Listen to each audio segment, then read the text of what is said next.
এই সেই মেয়ে যার সাথে আমার রিলেশন ছিল ফিজিক্যাল সম্পর্কে 1 বছর 4 মাস। সে আমার বাসায় আসা যাওয়া করছে, আমার সাথে রাত কাটাইছে। কাটানোর পরে এখন সে আমার সাথে বিয়ের কথা বলার পরে পোল্টি দিতেছে, বলতেছে আমি নাকি তাকে ডিস্টার্ব করি। আমার ফ্যামিলি যখন তার ফ্যামিলিকে এই বিষয়টা জানায়, তার ফ্যামিলি বলে রিলেশনে এগুলো হতেই পারে, তাই বলে আপনার ছেলে আমার মেয়েকে ডিস্টার্ব করবে?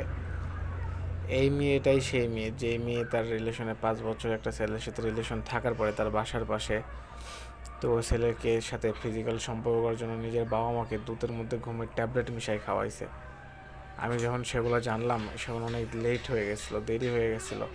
তার সাথে আমার সম্পর্ক অনেক রক্তে রক্ত হয়ে গেছিলো, তাকে কখনো ছাড়তে পারি নাই। আর এই মেয়ের চরিত্রটা তাহলে কেমন ভাই, যার ফ্যামিলি তাকে কখনো এগুলো বিষয়ে কিছু বলতিস না? ভাই আপনারা সবাই ভিডিওটা শেয়ার করবেন এবং 8-10 জনকে